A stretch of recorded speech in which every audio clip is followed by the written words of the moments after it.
current state being highly disruptive.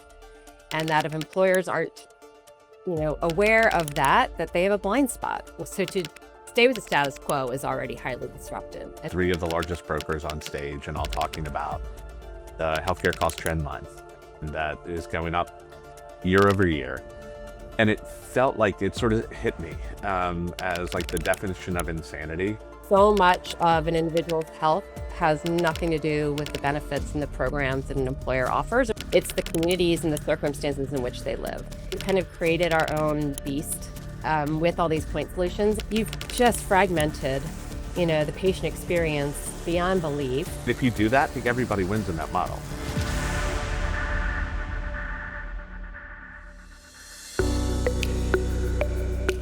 Good morning. Welcome to Healthcare Without Blind Spots.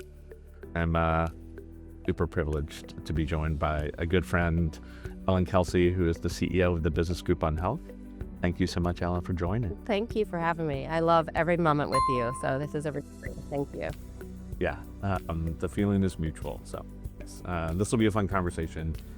I'm excited to do it. I always start with a couple of questions, not work stuff. I think about the intros that we all have to give in our corporate life, right? The normal stuff, the bios that probably your team sent over, and other things like that. But what's your B-side intro, the deep cut that not everybody knows? Oh my God. I love that question. I love that you start there. I am the biggest sucker for celebrity gossip. Oh, nice. Friday night, you will find me reading People magazine cover to cover. I love that. I don't know. It's like a guilty pleasure. Yeah. So that's one thing most people probably would not know about me. Yeah. And it's my decompression at the end of a long week is just to kind of immerse myself in some juicy celebrity gossip. I love that. One of our client partners, she's amazing. She is a maybe not so secret, like huge Bravo fan and goes like to the Bravo Fan Fest every year. Like that's her, like, you would never have any idea, but it sort of reminds you, it's sort of the same thing. I I've love never that. done that, but maybe I'll tag along next time she goes. Yeah. She seems to have an amazing time. So yeah, it seems pretty cool. The other thing I'd love to talk about, and you're probably the same in that you probably get lots of people asking for career advice, life advice, right? As people, we all navigate like what's next and everything like that. And one of the common topics that I always sort of think about when I'm having those conversations is the aspect of joy. So, and I always talk to people about what brings you joy and what takes joy away, and how do you do more of one and like have less of the other. Like, so for you, like what brings you joy? 100% my kids, my friends, Yeah. my family, and Yeah. around my people, right? And just whatever that is, we can be doing anything, just sitting around having fun at home. We can be out and about, taking a vacation, going for walks, hikes. My people bring me joy. They keep me grounded. Yep. That's good. That's wonderful. What about what takes it away? Oh, I don't like negative people and people that are just like glass half, you know, empty and that complain about everything. And the minute I start feeling that I might be in a negative cycle, try and snap out of it as fast as I can. It sucks so much energy from a room, from my soul. Yes. So I really try to avoid being around those people if I can, and certainly try and avoid falling into those patterns myself. Yeah. Same. I need the positivity, and I think of it a lot, like in the work that we do and the work that I do as an entrepreneur. Like you have to be an optimist, otherwise you would never be an entrepreneur. Like you would never Yeah. do stuff. And I'm sure in the work that you do, like Yeah. you have to be pragmatic, I'm sure, but you also have to be optimistic about what's there, what's in front of you. Always try and find the silver lining, always look for the upside, the good in people, right? Whatever it Yeah. is, and keep moving forward. Absolutely. So, all I right, love I'm that. going to flip the table. What brings you to? Yeah. Oh, I mean, I'm not purposely copying you, but my daughters and family, like having a 12 and a 16-year-old. And I say that and people are like, oh, teenage daughters. And I'm like, It's the best Yeah. absolute thing. One of the cool things Sarah, my wife, and I have been doing over the last couple of years is one parent, one kid trips.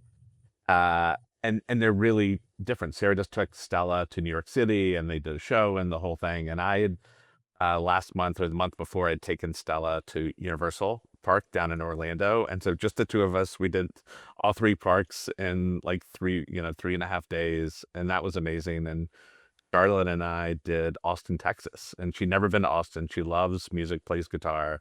And so we got to both do the college visit part, and UT is ridiculous.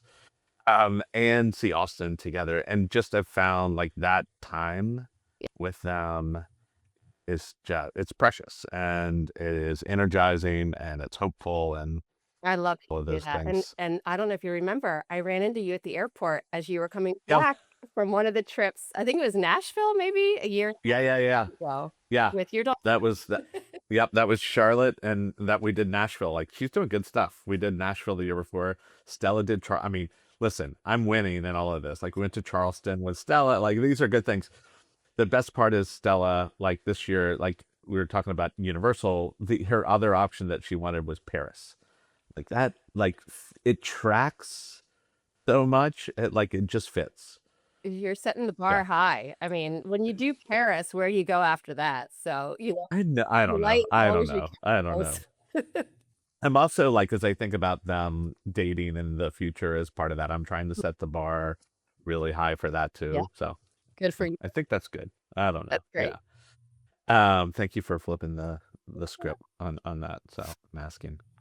Um, for work, you and I've spent a lot of time, and you have been incredibly thoughtful and helpful to me as we have been doing this work at Socially Determined. For you, and I know last month you had your annual conference, right? You were down in New Orleans. Is that where you were? Yes, Uh, it's great. Such a great place. Yeah. Um, Maybe a couple of things that would be that I would love. Talk a little bit about the work that you all do at the business group, and talk about the conference and maybe some of the themes that came out, like where employers are right now as it relates to health and healthcare coverage and how they think about their employees. Well, thank you, and I feel the same about our partnership. You have taught me a ton. You've introduced me to so many great people. So, and beyond that, we've become really good Yeah. friends. So it's been. Yeah. Yeah. So, Business Group on Health was founded over 52 years ago, which a lot of people don't know. We have been around a Yeah. long, long time. We were the first nonprofit association working with employer plan sponsors on healthcare issues. So over that time, we've evolved considerably. Our membership has grown astronomically. We now represent over 460 employers and their partners who are working really hard to provide robust health and well-being solutions on behalf of over 60 million people globally. So we're the largest and longest standing association working with employers on those issues, and we span anything from healthcare cost and delivery to pharmacy benefits to mental health and well-being to global benefits to social determinants and health inclusion. So pretty broad remit, and we go pretty Yeah. in all those areas. And we convene and produce a ton of content.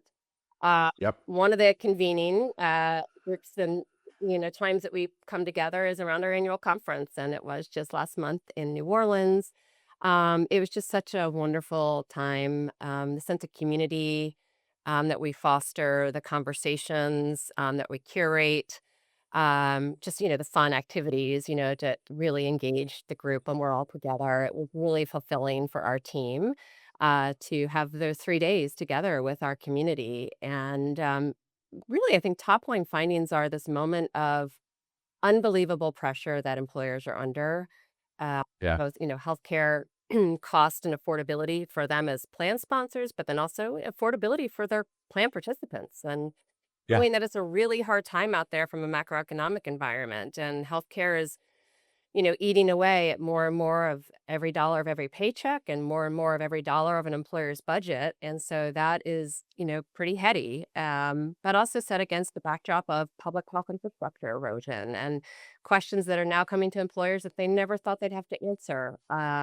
Yeah. And just, overall workforce dynamics and the population demographics. And they're just dealing with a lot of pressures today, and they're looking for creative solutions and partnerships to help address those. So that was really, while that could have been, back to our earlier conversation, a very heavy, pessimistic, downer Yeah. conversation, we didn't let it happen. We acknowledged the issues and the pain points, but then we quickly talk about movement towards collective action and how do we learn as a community from each other? How do we partner more Yeah. effectively with one another?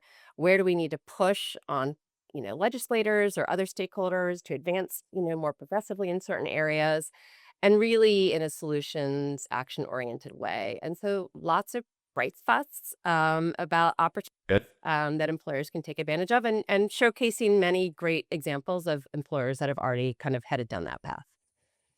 Yeah. I love that. Um, you said bright spots. It also makes me, the title of this podcast, right, is Healthcare Without Blind Yes. Spots. What blind spots do you think employers might have about the sort of the space right now, their own employees' health?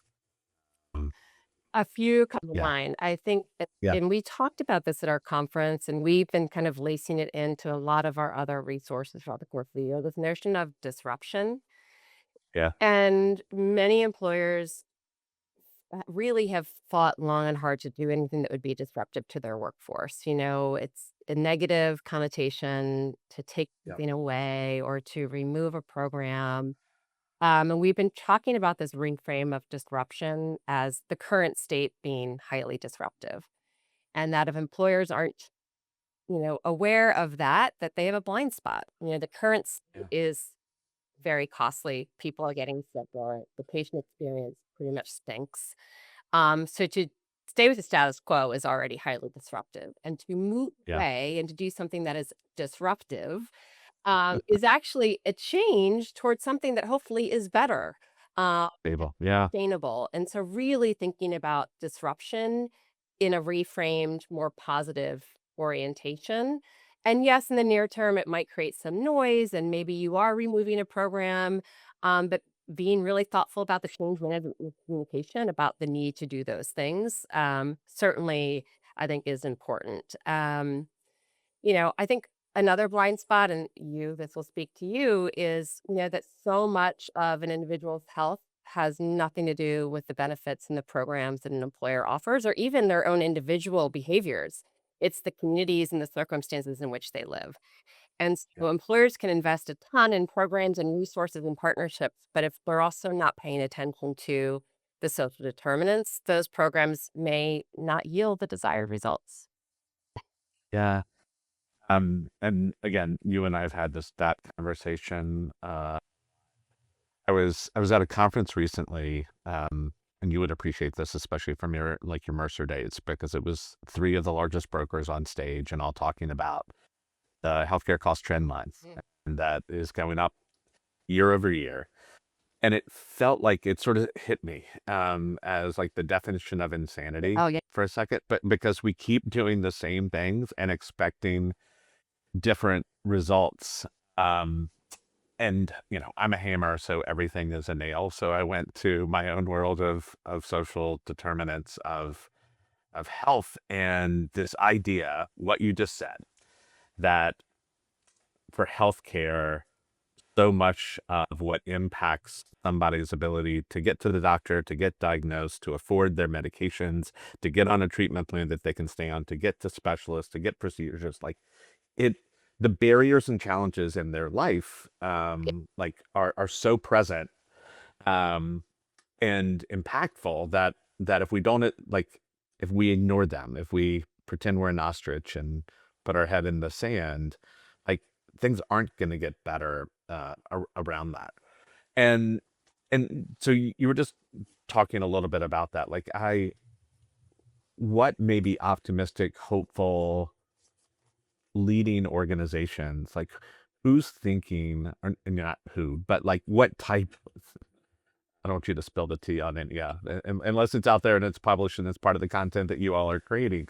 But like, what organizations, like, what are they thinking about that is outside of sort of normal healthcare benefits that you are starting to see make a real impact in the lives and the health and the healthcare of those employees? A few things come to mind. I think first, Yeah, talking and engaging with their workforce about like their social needs, right? They're actually asking what is preventing you from going to the doctor for taking the medication or getting food on your table or whatever it might be. And they're yeah, hearing all sorts of things that they had no idea, right? And so just breaking down kind of the knowledge and awareness that has existed and really creating the two-way conversation with their workforce and their people. And I think sometimes they can provide services, solutions to address those, and other times maybe they can't, but they're directing them to community resources, or they're just creating a spirit of empathy within the workplace. yeah, And that in and of itself yields tremendous results that employees now understand that this is something that is on their companies and employers' radar. Many of them are putting programs and solutions in place. Many of them are doing public-private partnerships. And then I think there are, a few that employers still struggle with, that when we survey on this, they focus a lot yeah, on financial, um, healthcare, social determinants. They struggle more so, well, what's the employer's role when it comes to housing? Right? Or, we've seen a lot of strides being made in food insecurity and employers do yeah, food pantries and other things on site. But there's still so much more that can be done in that space. So I think they're leaning into it more than they ever did. And that's been really heartening to see over the years. I would say yeah, 10 years ago, this wasn't the part of the vernacular when it came to yeah, well-being, and really now people are talking about it, and we survey on it, and we've seen progressively the improvement and awareness over those years. yeah. It makes me think too, like when you talk about some of the areas of focus that seem harder, like housing, even finance, right, feels hard because sort of the natural response for the employer is like, well, then the only thing I can do is raise wages. Yeah. And and you and I've again had this Yeah. conversation too. Like, I think there are actually lots of things that employers can do related to financial counseling, financial support, and other things like that, Yep. that are supportive. Same thing, like, we have this conversation around benefits and sort of these domains aren't monolithic. And what I mean by that, like transportation's an interesting one, where when you start to think about what benefits and support what people might need and where data can help inform that and essentially allow you to stratify what benefits look like. There's some people who may need rides back and forth as part of it to get to the doctor, right? As part of it to get to the pharmacy. There are people that may need to have things delivered to them, Mm. right? So they can't get there and they can't travel, but delivering things to them. There are people that might live in a reliable public transportation network where they don't want to actually drive and pay for parking and other things like that, but benefits that might support monthly bus passes or rail passes or other things like that. Or people that have a car where finance is challenging and reimbursement for mileage actually might make the most sense as part of that. And what we found is if you actually start to break down community risk and individual risk and what the needs are, you can stratify across a topic in a much more effective, thoughtful way. That like it feels like it's more personalized, if that makes Well, sense. it's That more resonate? it Yeah. it becomes more manageable to tackle the problem rather than just feeling so overwhelmed that it's insurmountable and it would be futile to even try, right? So your data really does drill down to things that are much more tangible and therefore actionable, and to take, one step at a time in terms of trying to address the challenge. Yeah. In trying to address the challenge, what are employers being demanding, begging for from the health plans or TPAs that they work with? Like, what's what do they need from those plans? It's a long list, my friend. And not just their health plans, Fair. CPAs, like all of their partners. Yeah, yeah, Um, yeah. I think back to the whole people are getting sicker, costs are going up, and the patient experience is really pretty crummy. They're really pushing on their partners. We talk about a vendor accountability all the time. Are Yeah. these partners all delivering the services that they promised and professed that they would? And one would posit maybe not if people are getting Right. sicker, costs are going up, and the patient experience Right. is still subpar. So really holding vendors accountable, having better clarity of data and reporting around outcomes, pushing on financial models, to really get at kind of the underlying fundamentals of, this kind of vicious cycle we're on of, just we can't seem to break away from the paradigm of healthcare delivery in this country because of the payment model. And so really pushing for alternative payment models, and we've seen a lot of good alternative options out there. We see alternative Yeah. vendors, and incumbent vendors continuing to evolve. So really pushing for innovation, and raising the bar on their vendors in every way possible. Yeah. Couple of things that I run into on a daily basis, that the vendor accountability and measurable ROI. Uh-huh. Um, and interestingly, and I think I'm biased as part of this, I think some of the solution is actually the same approach, which is most of the vendors that exist for employers and plans are point solutions, right? They're solving a small problem. And we lack integration and anything that sort of ties Yep. all of those organizations together going after a common problem, which also makes it really hard for to measure ROI and attribute ROI Yep. as part of that. I think about sort of the one ring to bring everybody together, like the idea, and I come at this more from the health plan and have been pushing our health plan partners. I'm like, just get us in the room, get your vendors in the room, Yep. talk about the common problems that you have, and give us permission to work together. Because I think that's what we want to do, and the good ones do. That's the model that I think makes sense as part of that. Um, and so I'm hopeful, as hard as that Yeah. is. I don't think the existing world of, again, everything is a point solution and everything different and complete segmentation and like separation like is sustainable and is going to add value. I'm so glad you said that, and it is not, right? And in a way, we've kind of created our own beast, with all these point solutions. I mean, and they all came Yeah. about for very good reasons. They're all, Yep. trying to address, chronic conditions or behavioral health challenges or whatever it might be in the category that they're in. And maybe they in a vacuum are doing that better than a health plan could do. Health plans might not be Yep. able to be all to end all, in every area. But then when you stitch together all of these solutions in, a dozen different condition categories, you've just fragmented, the patient experience beyond belief. They're Yeah. all delivering the outcomes that we need. And back to your ROI point, it's really hard to Yeah. attribute any of Yeah. that to any one vendor. And so what we've started to see is employers do vendor summits, like you said, everybody in the same, Oh, we're all yeah. at the Love same it. table. And they're really trying to align on, okay, we're all managing the same diabetic population or the same Yep. whatever it is, condition. And let's agree on outcomes that we as a group of partners in this room think matter. We're all going to share data around how Love it. we're managing that, and then we're all gonna link arms around shared ROI measures. Yeah. And so there are some employers who are absolutely Love doing it. that for these vendor summits. I love it. Yeah, that makes me feel good about sort of where we're going. Yeah. In those ROI conversations, is it more than healthcare costs and healthcare utilization and premiums? And is it the absenteeism and productivity and retention and churn? Are those all linked or Those are not hard as much? those are hard to link to a vendor Yeah. necessarily. Employers measure those for sure. Uh, Yeah. when they're in the conversations with the vendor partners, it's on healthcare cost, outcomes, population health overall, is it improving or declining? What's Yeah. patient experience? Is that improving, declining? Employers, though, certainly do see the correlation and the investments in health and well-being as being directly related to engagement, productivity, overall Yeah, satisfaction with the employment value prop. So for sure, they're very focused on those as well. yeah.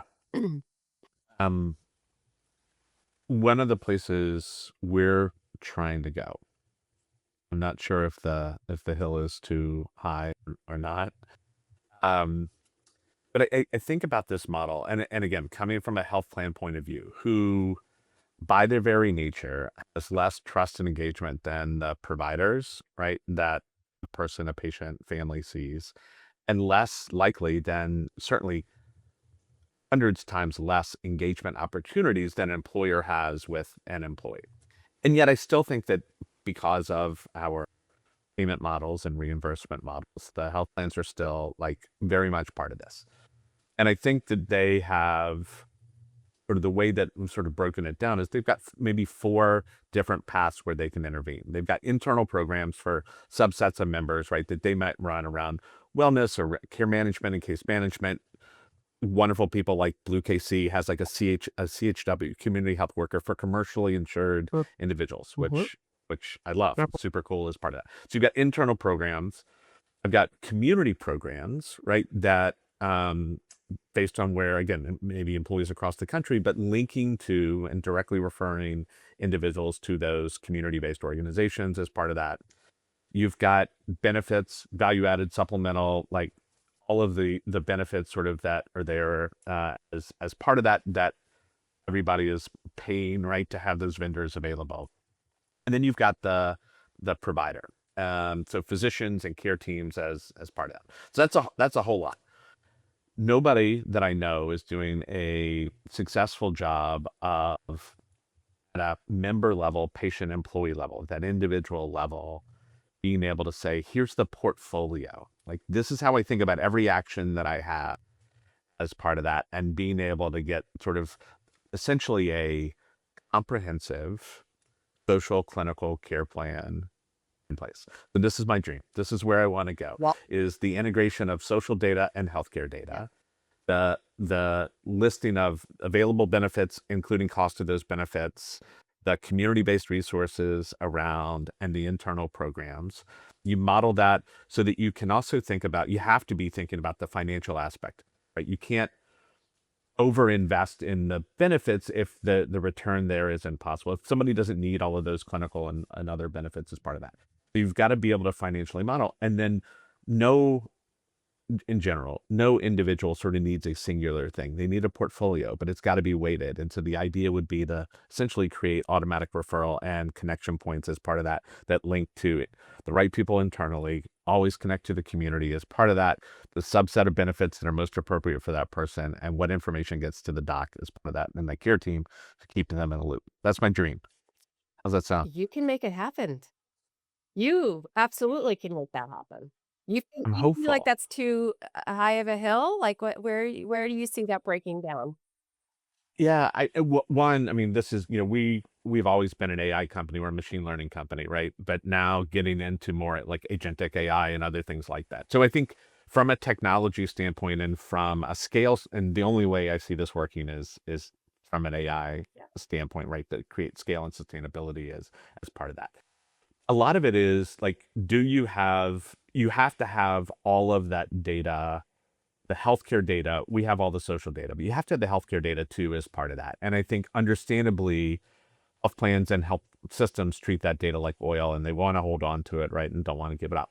But I actually think you can create a closed model where you can do it in a secure way, where you're training there as part of that, but you're not taking that training sort of out. Essentially, you could create a process where you have to rinse and repeat and do it all over again in almost like a clean room, and give that the models then back to the plan to be able to use.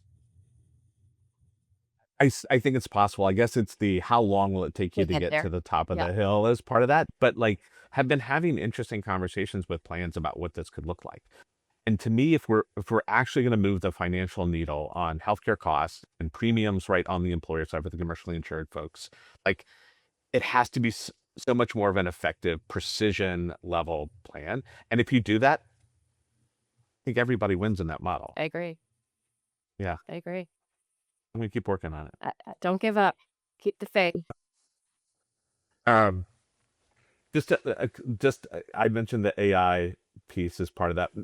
How, and again, maybe going back to your conference, where and how is that part of every conversation that you're having today? Just out of curiosity. Part of every conversation. Any Yeah. aspect of healthcare, I mean, AI is a part of. And there's good and bad to that.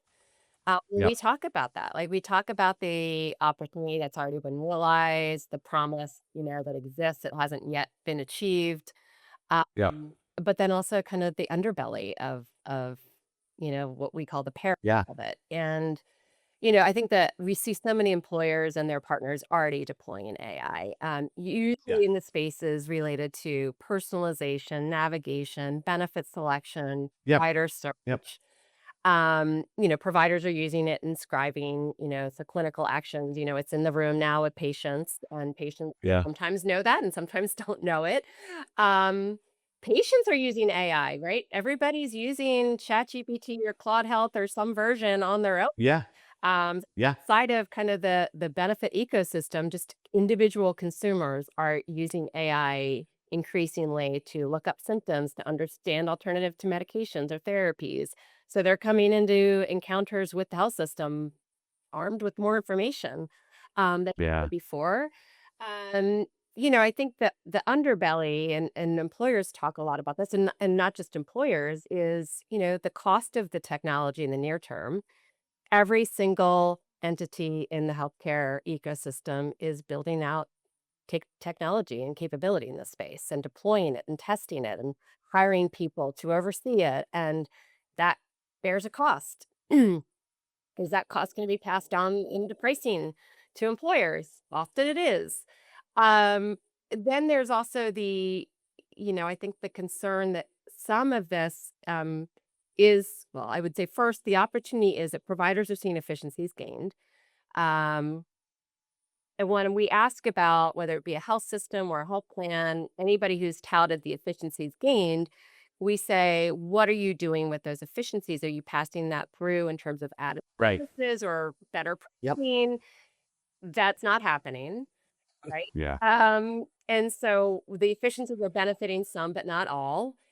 And then we ask about some of these things, AI upcoding and some of the revenue cycle Yeah. effects of AI that are actually inflationary. Uh, and Yes. there are, Enough. estimates that show you talked about the consultants, and they all had this slide about the trend number, anywhere from 6.5 to 9.5%, depending on the firm. There's one estimate that about 1.5% of that trend number is attributable to the negative effects of AI. Right? All of the things I just said. Yep. So Yep. we have a near term, like there's no doubt that AI is going to bring a lot of positive and already has brought some positive impact. But in the near term, there is some negative. And if this runaway train of upcoding and other things doesn't get, wrangled in, this near term cost environment is going to be not just 9.5 today, but could be 12 tomorrow. 100%. There's some very real concerns. Yeah. I was on with a health plan partner the other day and having exact conversation and sort of where they go. And we're we're essentially we're having like AI bot wars, Oh, right? yeah. Between plan and provider. Like Yeah. somebody's gonna start televising it. Yeah, it's awful. Yes. Yeah, and the worst part to me is that I don't think like the patient employee member, like they're not getting better as part of Right. this. At the end of the day, that's the work to me. Like if there were massive clinical improvements, it would feel like one thing. I'm just not convinced that we're there yet. It's almost like the point solution thing we just talked about, how there were all these great Yeah. point solutions that came up in each clinical area, but then when you look at Yeah. aggregate, you're like, "Well, wait, nobody's getting better, and it actually costs more." Like, is that going to be the situation now with AI? And Yeah. I fear that it is. Yeah, I'm hopeful. I started my career outside of the practice of medicine with in the EHR space, right? And my first selection that I got to work on was 2002. And then you've got the high tech act later on, right? When I started Clinnovations. And the interesting thing about that was just the nature of those implementations. It took years, which meant that the change management that was the most important part, because we were changing everybody's workflow. You actually had time like to work on it. And the interesting, my observation and what's going on right now from an AI standpoint, because it is so easy to deploy and start to use, is we don't have the same privilege and opportunity for change management. And therefore it's not happening in the same way. Right. And I'm interested slash a little worried about what that's going to look like over the next period of time. Yeah. Um, I'm going to leave us on one personal slash professional sort of, it ties together. And again, I think you and I have probably talked about this. I've always sort of struggled with my own imposter syndrome, including like hosting a podcast. Like anyway, um, and part of my perspective is so many of us in leadership roles, right, have struggled with that, as feeling like we're not sure we belonged in the room as part of that. Have you ever, or how have you thought about imposter syndrome for yourself and your amazing professional personal journey that you've had? Well, I have it all the time still, right? Like, I think that's somewhat human, or at least the most grounded of us probably never feel as though we are maybe as amazing as other people think that we are. Um, and also I'm humble and I'm a continual learner, right? So I know Yeah. I don't know everything, and never could any of us know everything in this crazy fluid industry that we're in. So I know I'm in rooms where people know a lot more than me, or they have expertise in a certain area that I don't. And on the one hand, I have imposter syndrome about that because I don't know as much as maybe some of these amazing other people do.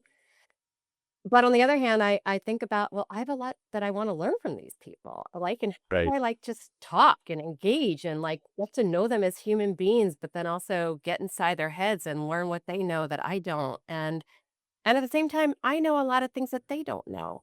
You do. I know. People wanna hear from me too, right? And so back to, like, the flip the script in my own head, I try to Yeah. do that, as often as I can, but I still get the butterflies and I still get anxious, Yeah. going into a number of interactions. I think, and you were saying this, sort of the grounded, I think it is healthy. It didn't always, right? I used to, again, just struggle with my like, what, how in the world did I get in this room and having the role, right? And now I embrace it. And yes, there are plenty of things that I know, and I'm not sure how many are useful, but I know lots. And there's plenty I don't know, and I'm happy to say I don't know, Yes. right? And ask questions and lean in. So, Yeah. well, thank you for sharing. And thank you for this. This is, we talked about joy in the beginning. Like this was joyful. This was joyful, and I am grateful for your friendship and the chance to get to do this with you. Thank you for inviting me. Thank you. Another episode of Healthcare Without Blind Spots. Thank you for shining a light on some of the blind spots. Deeply appreciate it. All right.